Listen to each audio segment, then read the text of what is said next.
Hello, everyone, and welcome to episode 222 of the Board Game Barrage podcast. I am your host, Neil in the Orange Tank, and with me, as always, are my co-hosts, Kellen and Mark, the Red and Green Tanks. Hello. Hey. Hello. I wish we could say that Nealon returning to the podcast was an indication that he listened to our pleas from the last episode and has actually come home. But Nealon is yet to come home quite, but he's close. There was at least twice where there was just very, very desperate, Nealon, please, we beg you, please come home, which was very, very touching. If it hadn't seemed so desperate, at least, I would have been touched. Yeah. It was, I think, quite a bit of desperation in those pleas. I would have never said that. I think that if everything goes according to plan, I will be back in LA for the recording of the next episode. But as for now, I am still in South Africa, which is great. It means that the episode 222 is being recorded from the great nation of South Africa, which is a fitting number for an amazing place. It's 222. We're recording from two continents over two time zones, and there are two good hosts of the show. Two good hosts of the show. There you go. I'll take it. I was going to go with, it's ironic because Nealon has a big gate that he has to come through by this time next week called the U.S. border. Yes, that is a good point. There is no better gatekeeper than the Customs and Border Patrol of the United States of America. That is a good segue into our topic. Is it a good segue? I feel like it might not be a good segue. The topic of this week's episode is gatekeeping in board gaming. We're going to dive into this in a bunch of different ways, both gatekeeping in general, keeping people out of the hobby, and different ways that within the hobby we maybe gatekeep a little bit. That's going to be later on in the episode, but before we get there, let's talk about the games that we've been playing. This week, we're going to be talking about San Marco, Gloomhaven, Jaws of the Lion, and Ghosts of Christmas. So let's kick it off with Mark with San Marco. So I got a chance to play San Marco, which is a game from all the way back in 2001, designed by Alan Moon, who doesn't really need any introduction, but in case he does, the words Ticket to Ride should suffice. And also by Alan Weisblum, who I guess does a lot of co-designing with Moon, but also has done his own designs, most prominent perhaps being Cloud9, which was reimagined a few years ago as Celestia. To cut to the chase, San Marco has been referred to as El Grande for 3 players, and I more or less buy that. This is not to say that it's a stripped-down clone of El Grande. It plays quite differently, but it shares a lot of traits with El Grande, primarily due to the fact that it is a very stripped-down area control game, or area majority game, I should say.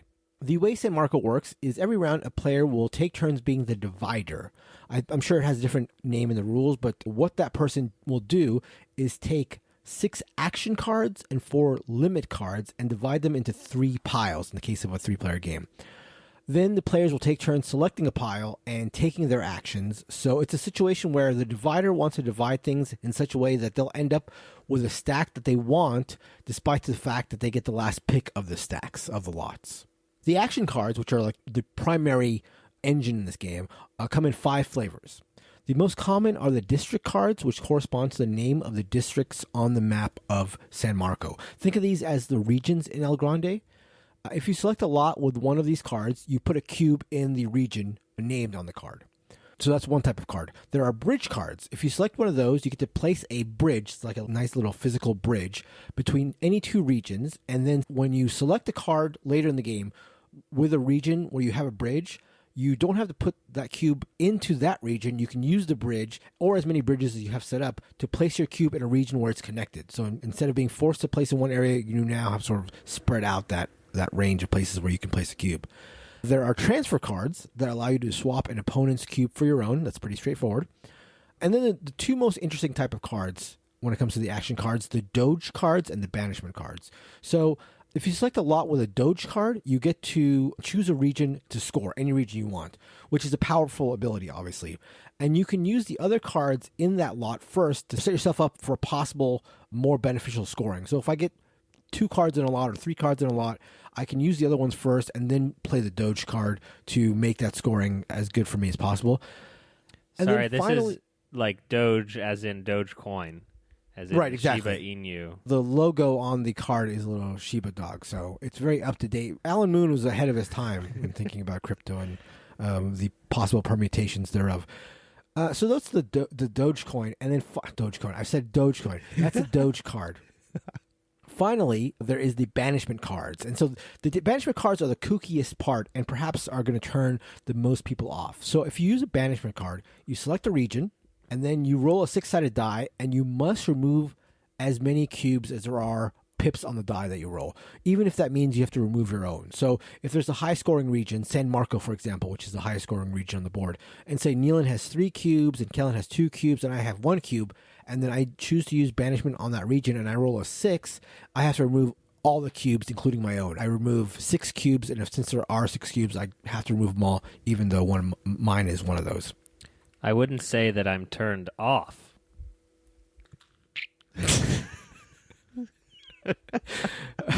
In addition to the action cards, there are 4 limit cards that I mentioned, which also get distributed into those 3 lots. So the limit cards simply each have a number printed on them between 1 and 3. And the round ends, and there are only 3 rounds in the entire game. A round will end when any one player has acquired 10 points of these limit points. So that determines when a round would end.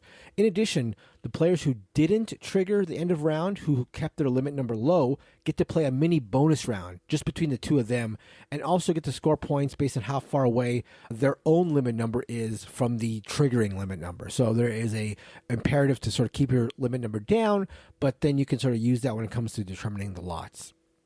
So again, you do that 3 times, and the scoring comes solely from the Doge cards until the end of the game, the very end, in which every region will be scored once, and then that's it.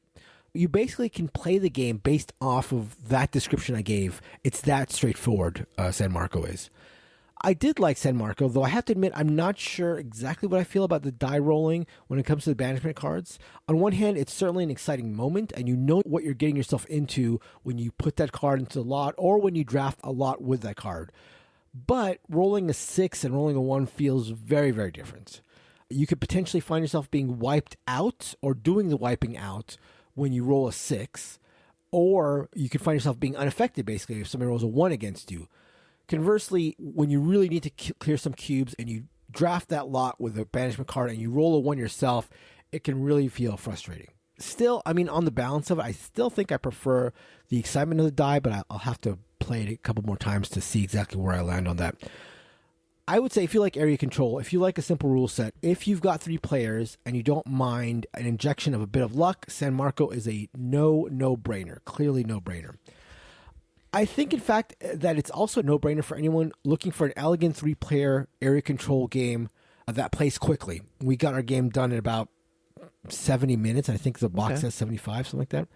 It doesn't feel too similar to El Grande, but if you want El Grande and you've only got 3 players, you could do much, much worse than San Marco. I'm into this. Like, I like this realm of hour-long area control-y games. And I don't know that I'm that put off by the dice factor. Like, there's a very, very boring variant to this game where you could just say that each banishment is, 3 cubes or something like that, right? Right. Sorry, not to say that that's an official variant, but that's something you could easily do. As we were playing, one player that I was playing with found the die rolling off-putting and suggested that variant. But like, to me, it's like you said, when you take that card, you know what the risk is. So I don't mind that at all. I was going to say one more thing about this. I'm tempted to always think that, 2001 game called San Marco, probably very brown and ugly looking. This is lovely. It's got bright colors. The wooden bridges, like you said, make it pop out in a way that actually looks really cool. Yeah. I wouldn't say it's like necessarily vibrant or anything, but yeah, it does have some color in it, and the bridges are a nice touch. Yeah, for sure. So remind me, I have played this one time many, many years ago, perhaps in 2001 as a 9-year-old. How does it work for 4? You described it really well for 3, but this is like a 3 or 4 player only game, if I recall correctly. Right. So I've only played it. The couple times I've played it have only been at 3, and that's because it was sold to me, and I've heard that it's like almost exclusively a 3-player way to play. I think the 4-player is sort of a variant. I mean, it's not like a weird variant. It's a variant that I think is included in the box. Yeah.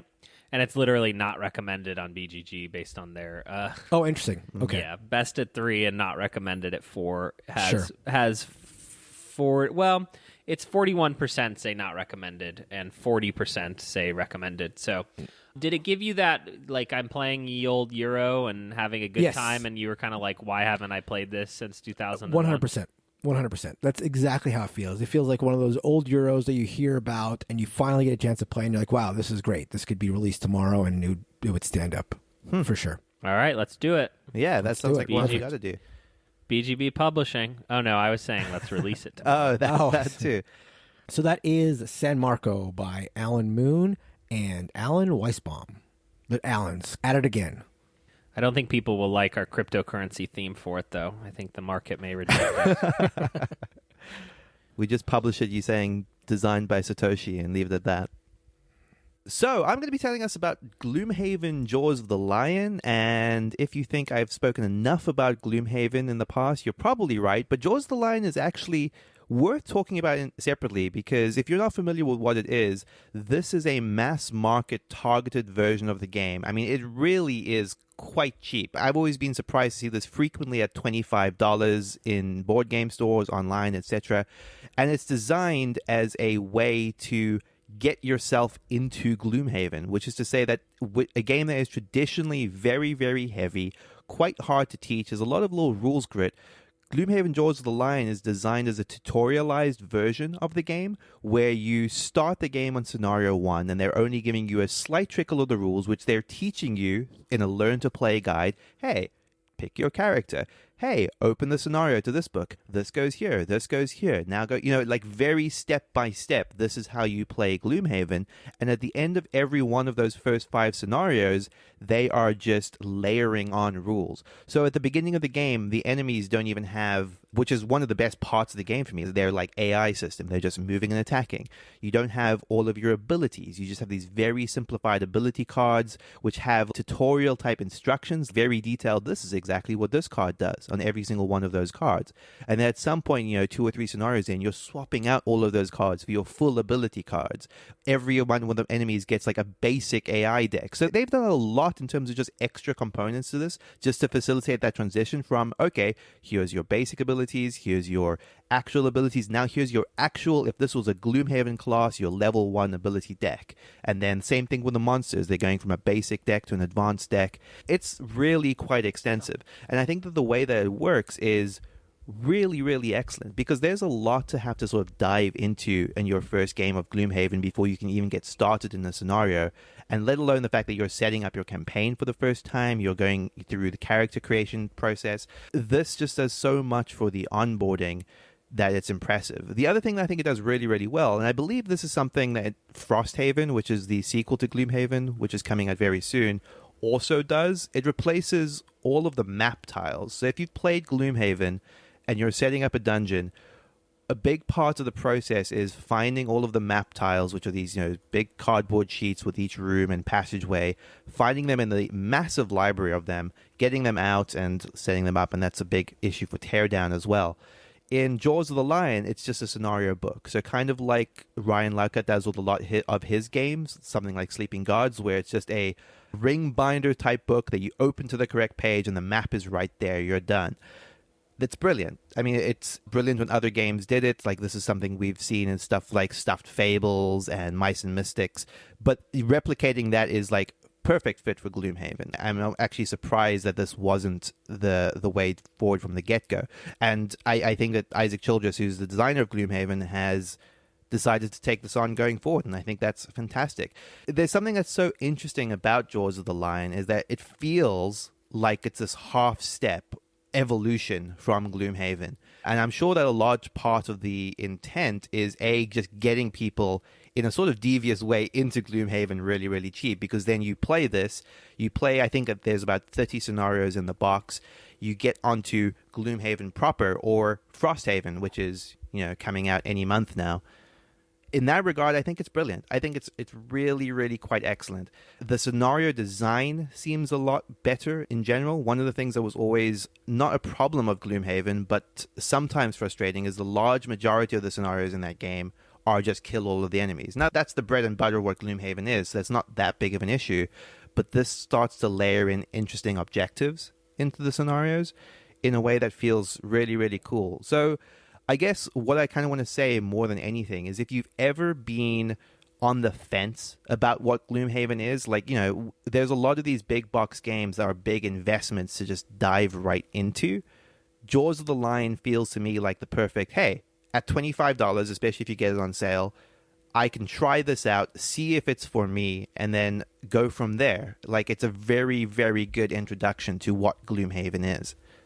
Do you see yourself recommending or buying this for other people as like an actual on-ramp? Or because I just saw that this got added to like the digital implementation of Gloomhaven or something as like an expansion module. So is it just its own mini? It's hard for me to place as someone who's played Gloomhaven for like 30 minutes. Totally. It's actually a pretty weird product. I mean, to be honest, part of the reason why it's taken me a long time to get to it is I had the same problem, is that I didn't really know where it fit. It's not an expansion. It's very much a standalone thing, and I would 100% recommend it. It would be the version of Gloomhaven I would now recommend to anyone. A, because of, like I said, the price reduction, and B, because it just does such a good job of like, hey, here's a small taste of it, You don't have to go for the whole hard, daunting thing. Try this and go from there. In fact, I have since gone on to say to a couple of people, like, hey, I've been playing this, and I actually think you'd really dig this. It's very hard for someone outside of the hobby, right, to recommend Gloomhaven to. It's big. It's an investment. But this just feels a little bit more tasteful in that direction of just, hey, this is not the most expensive thing in the world, but it's a good intro in what could be a really, really different experience for you. It sounds successful. Like, outside of the price, is it mostly the price that makes you say it's the recommend, or is it also the streamlining and reduction of some of the mechanisms? It's both. And to be clear, by the time you get through scenario 5, you're playing full Gloomhaven, with maybe one or two systems that aren't in there because they just wouldn't make sense for the shorter campaign.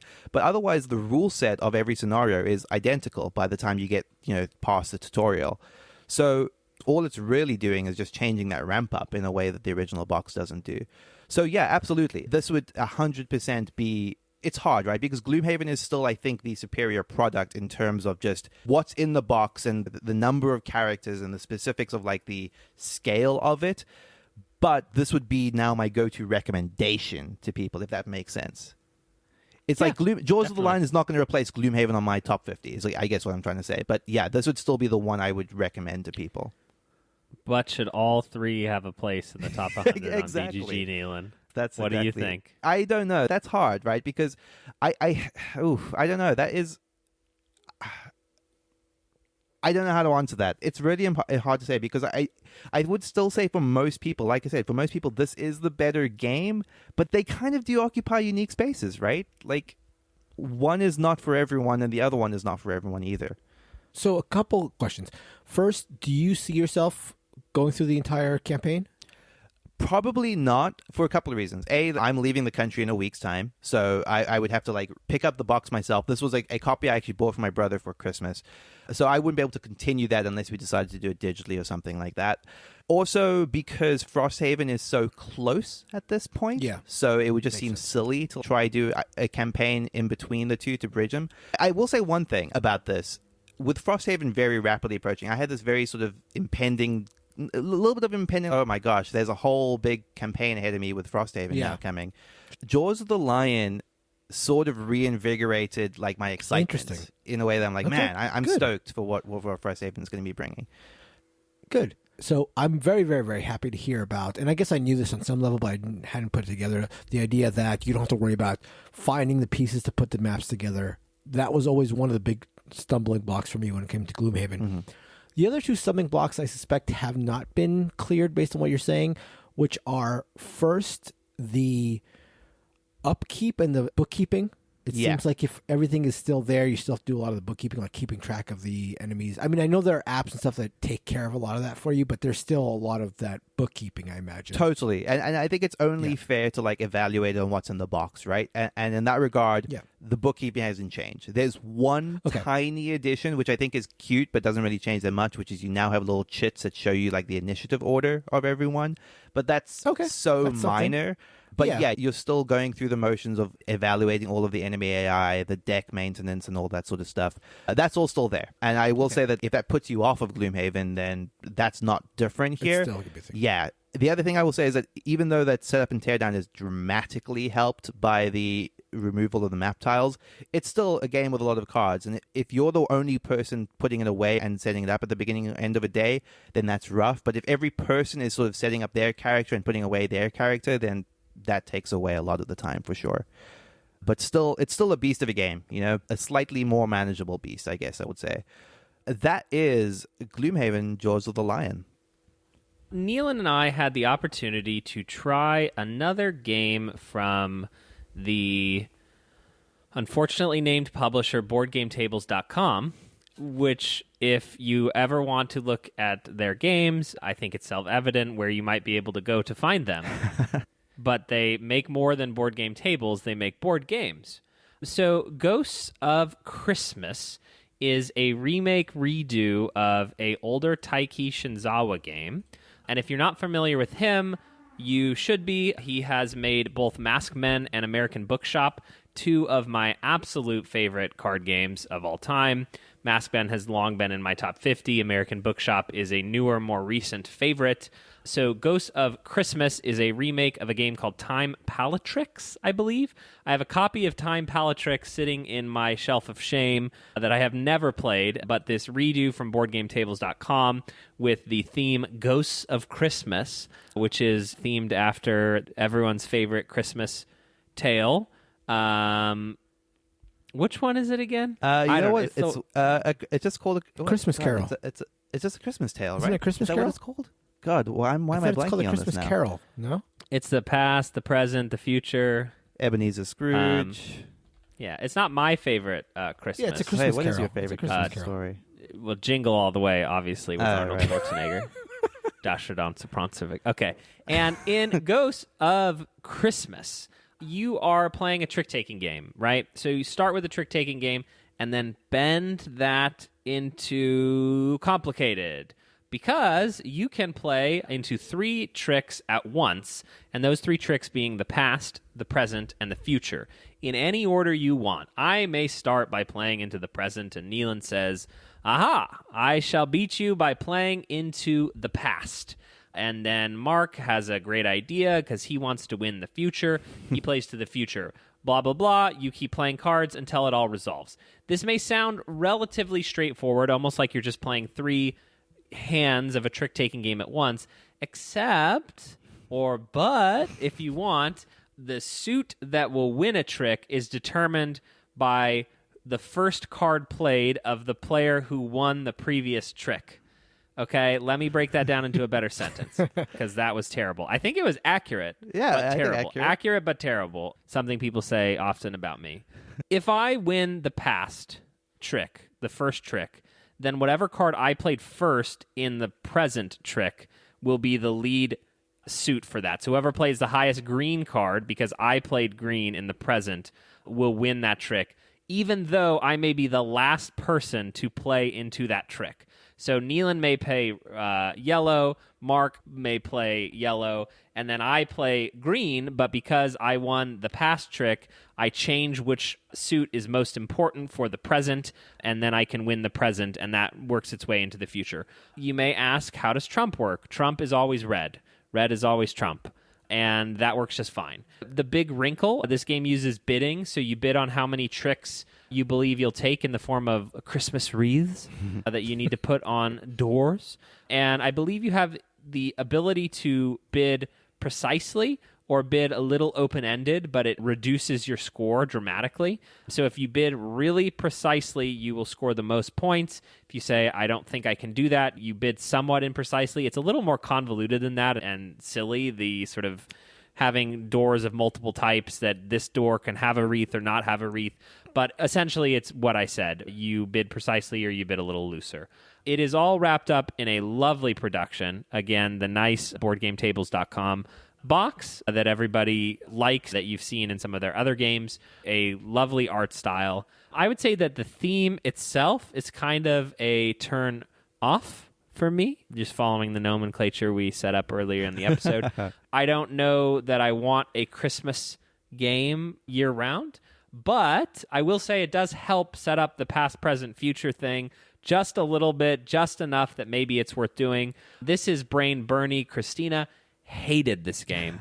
I really enjoyed it. Neelan, what did you think of Ghosts of Christmas? Yeah, I liked it. I think what's interesting is that like I've had a really weird ride with trick-taking games over the years. Where if you'd asked me 2 years ago, I would have told you that I just didn't like them at all. But having played some of the more interesting sort of unique takes on trick-taking, especially in these like smaller games that seem to come out of Japan, I feel like I've turned around a little bit. And I think games like Ghosts of Christmas do a lot to like cement that for me, because you start to see trick-taking as just a mechanic, and then the ways that the games use it more interestingly are kind of the ways that they like add twists to it, right? And I think that this past, present, future thing is a really interesting little puzzle, because you get towards the end of, let's call it a hand, which is really 3 hands, and you're starting to think like, oh, if I play this here, then that changes the present, which changes the future, and I'm going to win all 3 tricks. There's fun little situations you can try to engineer there based on what's in your hand at the beginning of a round. So it's a fun little puzzle to try do, like in the guise of a trick taker almost. It doesn't feel like a trick taking game, but it certainly is, and that's its mechanic. But because of how important the 3-stage structure is, that almost overrides the purity of the trick taking. Yeah, there's a lot of the game in determining when to play on which pile, and then sort of half unwinding it while it's happening, a la Rumble Nation, which is like, okay, I know that this is going to happen, so then this is most likely going to happen, so my best bet is to try to win the future trick by doing this. Yeah. And so if you talked about what was happening at every point, it would reduce the game. I think we sometimes have a propensity to do that, where it's like, oh, now it's this, but that. It's really about trying to unwind it in your mind all at once together, right, and before other players do. But that said, that there is this second layer to that, right? Especially as you get towards the end of like a round, where it's like, oh, David needs 2 wreaths, and we have to make sure that he doesn't get those at any cost, because he can get 8 points out of them. And there is some fun in picking apart the puzzle a little bit and trying to figure out who to help the most based on where they are on the point track. Yeah, there's some fun stuff in there for sure, and like a very tiny, very beautiful package. So I have not played this game myself, but a really quick anecdote. One of the people who I play board games with here in Vegas now picked this game up based on playing with you guys, I think, at Dice Tower West, and took it home to play with his family, who are not board gamers, but do like traditional card games, like Hearts and stuff like that. And despite of how complicated it might sound, I think Kellen did a good job of explaining the rules, but there is a little bit of perhaps the rules may sound a little intimidating or confusing. His family, according to what he said, took to it very quickly and absolutely love it. So I think if you've got folks in your life who like traditional card games, this may be a good option. Yeah, it's hard to place it in the canon of his games for me, because I think American Bookshop is so much meaner, so much quicker, which I really like, and it's more reduced. And then Maskmen is definitely weirder, I would say, where this maybe leans more towards the Neelan-like puzzle. I think using the word puzzle is a good way to describe it. It's like a puzzle that's happening during a pseudo trick-taking game. And so I'm glad I have it. I would love to play more of it. I really would like to play Time Palatrick so I can hipster it up and say that was the one that I always liked and have liked since the beginning when I purchased it, and I've owned it for many, many years before the amazing BoardGameTables.com moved on from making board game tables and moved on to making board games, which you can find at BoardGameTables.com. And that's Ghosts of Christmas. Wouldn't it be fun if what they exclusively did was make board game table websites? There's a company idea for you. So before we move on to our feature topic, one quick thing here in the middle. We are still up for nomination for the Board Game Geek Golden Geek Awards for Best Podcast, and we would absolutely love your support. We were able to place in the top 3 last year, and this year we're pushing for first, and we can only do it with your help. So please head over to boardgamebarrage.com/vote to nominate us. And if hopefully we do get nominated, we might still need your support to actually win the thing for the second phase of voting. We would really, really appreciate that. That's at boardgamebarrage.com/vote. If you need Geek Gold in order to vote, please reach out to us either via email or in our Discord, and we'll be happy to help you out. Okay.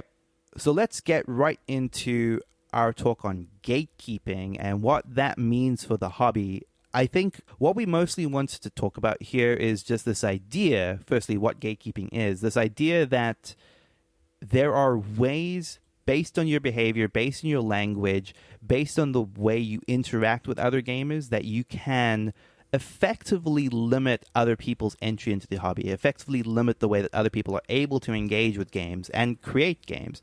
And we kind of just want to talk about the different ways that people do that, the ways that we potentially can all be guilty of that in sort of major and minor ways, and what we can do to avoid that. The sort of minor, small things that we can sometimes do that may hurt someone's ability to appreciate and enjoy the hobby the same way that we do.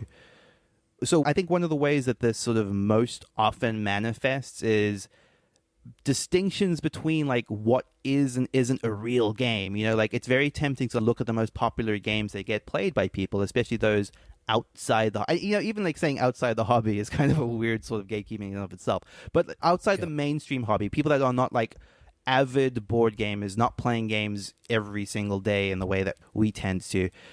And those games that tend to be lighter party games, it's very tempting to look at them and say, oh, those are not real games. They don't deserve to be on Board Game Geek, or you assign lower scores to them. That in itself is a form of gatekeeping, right? We talk about the way that we talk about games like Munchkin, or, you know, very, very light, very popular games that are just not very widely loved within the more niche hobby.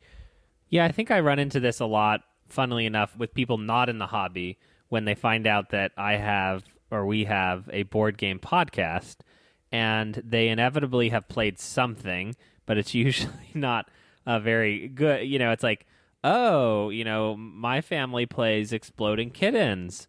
Is that like the games on your podcast?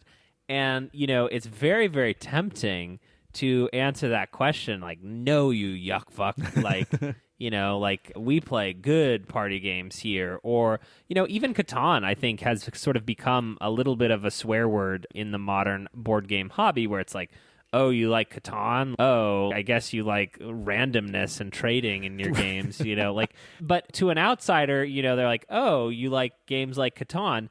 And the answer to that question, to some degree, is no, but it's to that degree because of how twisted and keyed into the hobby we are. Because to 99.9% of the world, yes, exactly, that's a Euro game.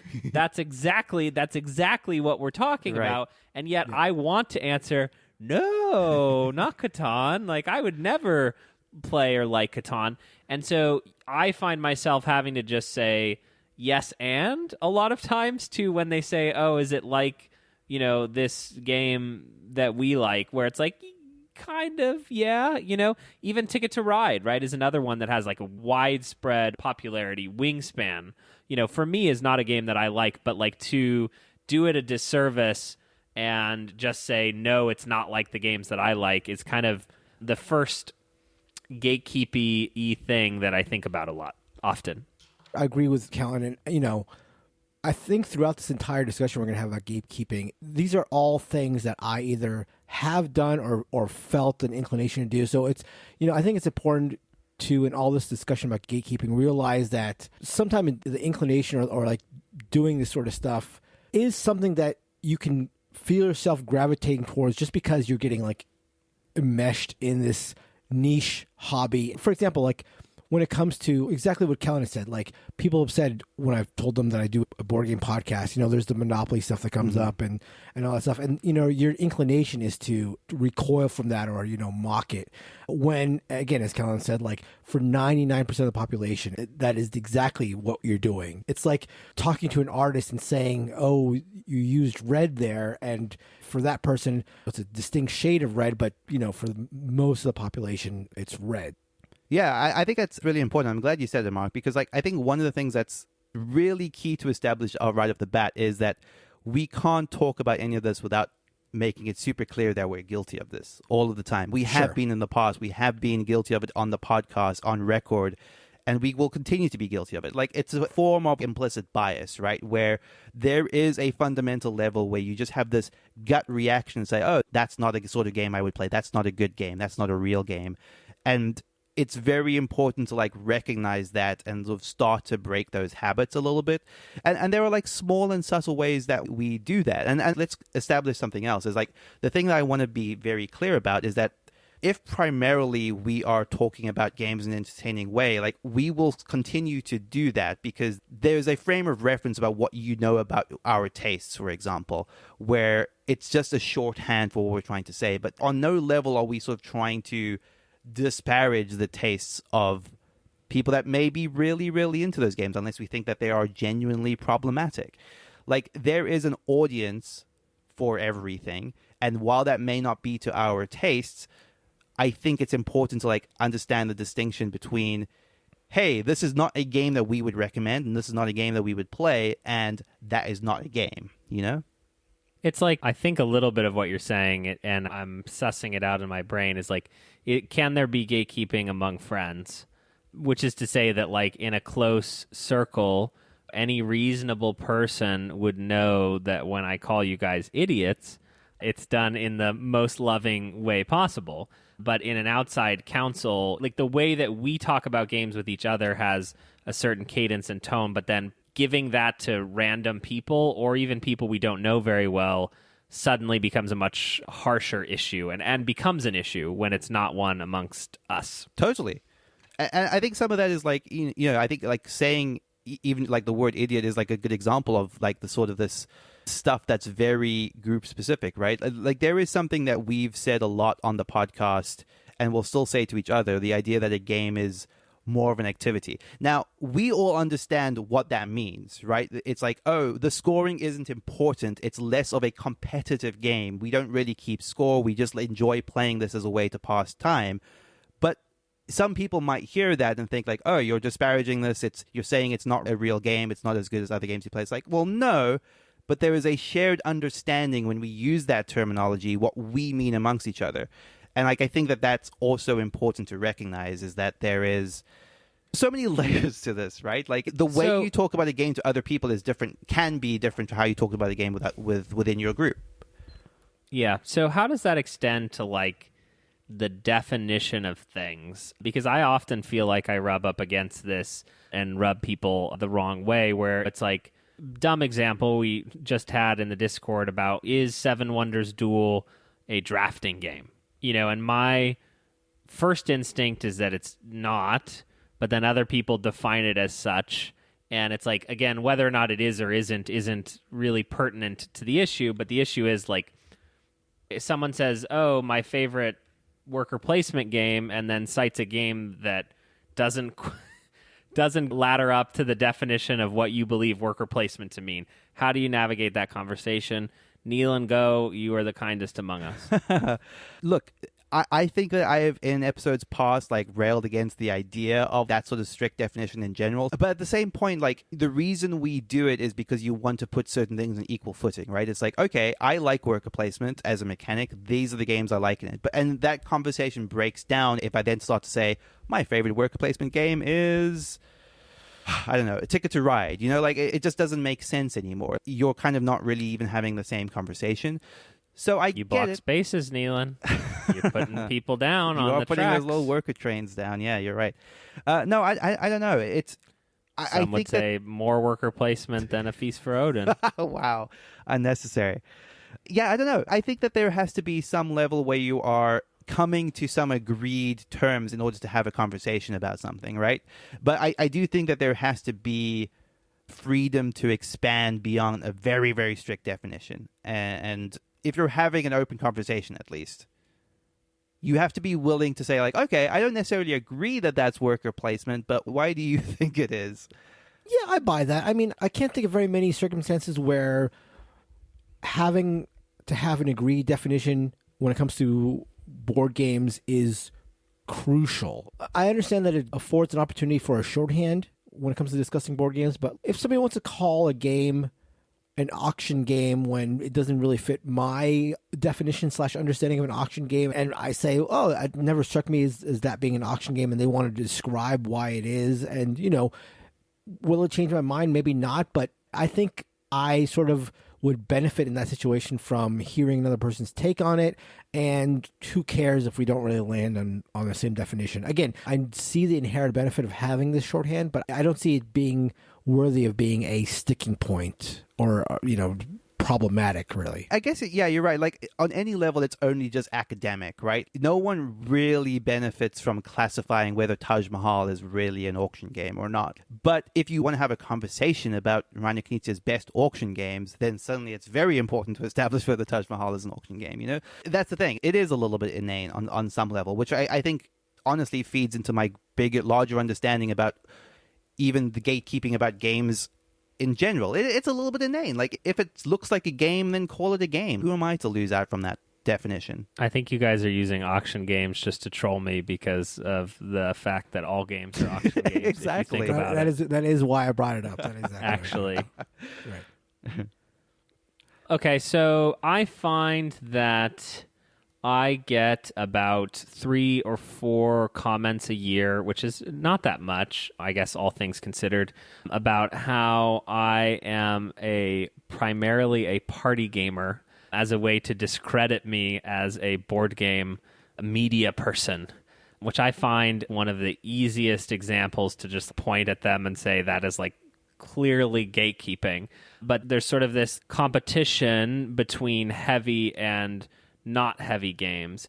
And I guess my question is, how do you reconcile that? And I can just move it to another industry because it works really easy for me because I'm the first one to make fun of Marvel movies for a perceived lack of quality. And so someone who is playing and loving heavy games, there is no doubt that they are more complicated. Most likely more time went into the creation of it. More time certainly went into like the creation of the art and the materials and the rule book. How do you sort of, because I very much believe party games are real board games, TM, but also that I am not lesser than for liking them as much as heavy games. But then how do I reconcile that with how I feel about movies where I feel like there has to be a quality difference, but maybe I'm just wrong? Neelan is smiling already, so I'm excited because I think you just argued yourself into the exact corner that I was hoping, which is, you're wrong. There's nothing different. There's nothing different or lesser about Marvel movies, and I love that you picked right this. Now. It's a different sort of thing for a different specific audience, right? Like, I will argue with you till the cows come home about how the actual production quality of Marvel films is so spectacular for their audience. And I think that's kind of the same thing that we would say about a party game. Like, a party game might have less rules in the rule book, but it could still be the pinnacle of design with a ton of iteration that's gone to creating that game. Like, I have no doubt that Codenames obviously has a ton of iteration, a ton of time that went into it. And I get what you're saying, Kellen, absolutely. There is a difference between the production and the logistics that goes into a game like Codenames versus something like a Lisboa. But I just think that a lot of people don't necessarily give small games the credit they deserve just in terms of, like, how hard it is to iterate on that market, because chances are it's been done before. And I think that's the thing that's so amazing about something like Codenames is, like, you'd think it had been done before, but no one had. And I mean, I have been guilty of this for sure. Like, when I first got into the hobby, I think a lot of people have the same curve where they get into the hobby, they find all these games, they find out about all these games, and then they find out about how, like, deep and how heavy these games can go and how crazy they can get. And there is, I think, a population of people who are new to the hobby who just, like, get into really, really heavy games and then start feeling like, okay, these are what actually quote unquote games are.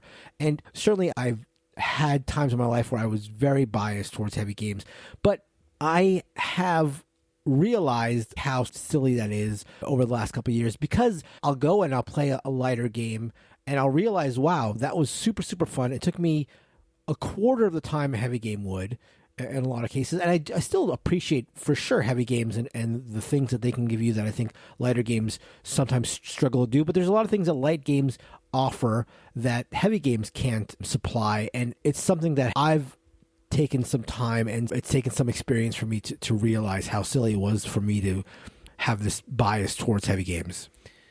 But is it like really the TLDR true answer is just be nice to everyone?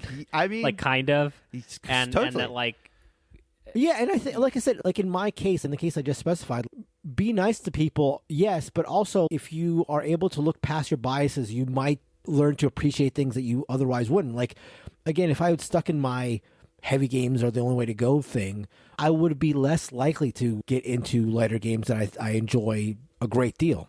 Yeah, you would have never been friends with me, party right. gamer. Mr. Party Gamer. And I think I could say like the exact same thing for me. Like if it had not been for Kellen, if it had not been for people like Dean's Game Night, I probably would never have played a lot of these light party games at all, because I can very easily see that I would have just stuck to one specific niche of playing a specific weight of Eurogames. And that kind of works in both directions a little bit, right? Because I kind of still see, and we joke about it, well, not joke, it's never been a joke, but we talk about playing 18xx games, I feel like, every year on the show. But it still does feel like, okay, there's this class of games that is a little bit beyond my comfort level, but it's just an internal bias. I have no doubt that I will play a proper 18xx game and be like, oh man, I see what's great about this, and I'll want to play more of them.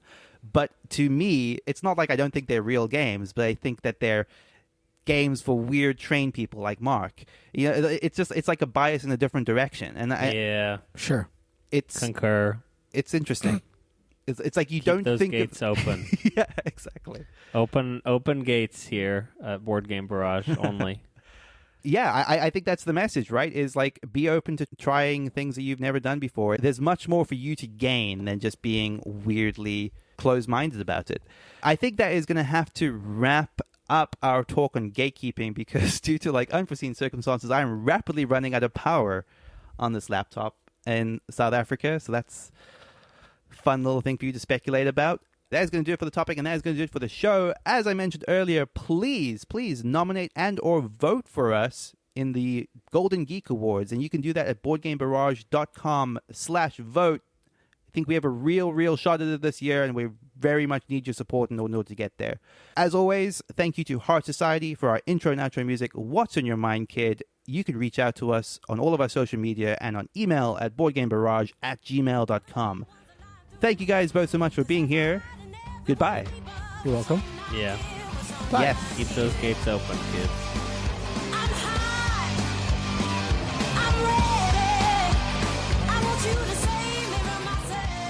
That's going to be later on in the episode, but before we get there, let's talk about the games that we've been playing. Sorry, Mark, yours is called what? San Marco. San So Marco. think of my name, but with an O at the end. Perfect. We're going to be talking about San Marco. Sorry, that's just for you. It's perfect. Outro stuff. I love it. I love having outro stuff early.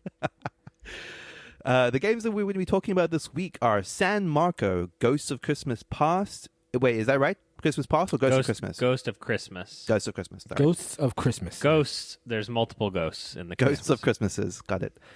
No. This week... No, Christmas. No. There's only one Christmas. That was another joke, just for the two of you. Okay, great. That was not a joke, Neelan. God loves dinosaurs. I think it was. Yeah. All right, fine. He's making cryo references. I appreciate it, Neelan. Okay. Hello. Hey. Hey. Hi. So this is fun. This is hang on. My laptop has been on this whole time, so it's still recording locally. Yeah, we're all still recording. Okay, great. Power goes out here on a timetable in South Africa because they do not have enough power to keep the lights on 24/7 in South Africa. Was that a scheduled power outage? That was a something scheduled you power outage that I was not aware of, unfortunately. But the router is now plugged into the UPS. My laptop has about 10 minutes of battery left, so... Oh, so we're going to end it. Okay. We're going to, I think, yeah. Okay. Great. Let me just quickly see how much yeah. battery I have here. Yeah, by about 10 minutes. Okay, so let's just get right back into it. Sorry. Yeah. Okay, yeah. So even